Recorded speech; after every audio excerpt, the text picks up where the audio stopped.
دیا کیونکہ میں نے اس کے ساتھ شادی کرنے سے انکار کیا تھا۔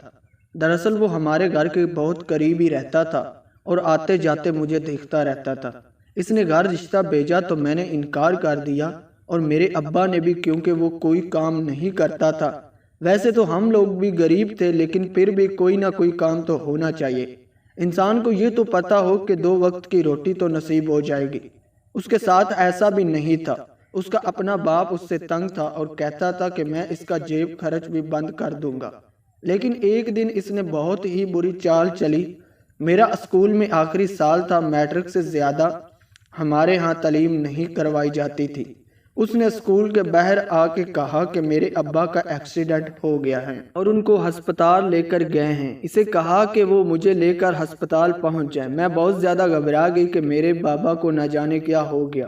میں نے کہا کہ چلو چلو۔ چوکیدار نے دیکھا کہ آج میں کسی اور کے ساتھ جا رہی ہوں تو اس نے پوچھا کہ بیٹے یہ کون ہے؟ میں نے کہا یہ میرا کزن ہے، میرے بابا آج نہیں آ سکے کیونکہ ان کا ایکسیڈنٹ ہو گیا ہے۔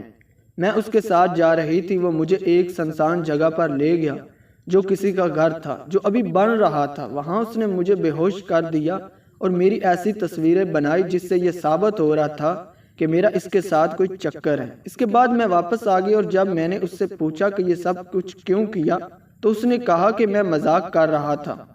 مجھے بہت زیادہ غصہ آیا اور حیرت بھی ہوئی کہ اتنا فضول انسان ہے، اس طرح کا مذاق کوئی کرتا ہے۔ مجھے یہ بات اپنی امی کو بتا دینی چاہیے تھی تاکہ کوئی تو میرے لیے گواہ کا کام کرتا، لیکن یہ بات پتہ نہیں کیوں کسی کو نہیں بتائی۔ اور ایک دن وہ تصویریں میں گھر پر پہنچ گئی۔ میرے ابا نے شور ڈال دیا اور کہا کہ اس کے ساتھ ہی تیری شادی کروائیں گے۔ لیکن جب شادی کی بات ہوئی تو وہ شادی سے مکر گیا اور اس نے کہا کہ جو لڑکی پہلے ہی میرے ساتھ اس طرح سے پیش آئی میں اس سے شادی نہیں کروں گا۔ اس نے بدلہ لیا تھا۔ اس دن مجھے اس بات کا احساس ہوا کہ چاہے کوئی بھی جتنا بھی کسی کے لیے پیار کے بول بولتا رہے، اس مرد پر اعتبار نہیں کرنا چاہیے۔ آج کا یہ دور صرف فحاشیت کا دور ہے، اسی لیے میری جیسی ہم عمر لڑکیوں سے اپیل ہے، کبھی بھی کسی کے بکاوے میں مت آئیں۔ پھر بعد میں نے اسے کال کی اور کہا کہ پلیز خدا کے لیے وہ تصویریں کاٹ دو۔ اگر کل کو تم نے وہ تصویریں کسی اور کو دکھا دی تو میں اپنی نظروں میں خود ہی گر جاؤں گی۔ لیکن اس نے کہا تم جو بھی کر لو میں وہ تصویریں نہیں کاٹنے والا۔ میں نے اس سے کہا تمہاری کیا ڈیمانڈ ہے کہ تم وہ تصویریں کاٹ دو گے؟ اس نے کہا کہ میں کل تمہیں بتاؤں گا۔ پھر میں انتظار کرنے لگی اور رات گزر گئی اور میں نے اسے صبح 10 بجے کال کی۔ اس نے کہا میرے ساتھ ایک بار اکیلے میں ملو، تمہارے سامنے وہ تصویریں کاٹ دوں گا۔ لیکن مجھے پھر ڈر لگ رہا تھا کہ کہیں ایسا ویسا اگر اس نے کچھ میرے ساتھ کر دیا تو میں کسی کو منہ دکھانے کے قابل نہیں رہوں گی۔ میں نے اس کی کافی زیادہ منت سماجت کی لیکن وہ نہیں مان رہا تھا۔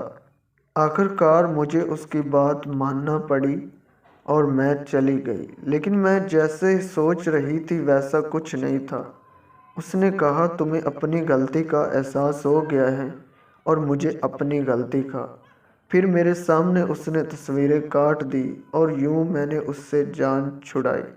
ملتے ہیں کسی اور ویڈیو میں، مجھے دیجیے اجازت، اللہ حافظ۔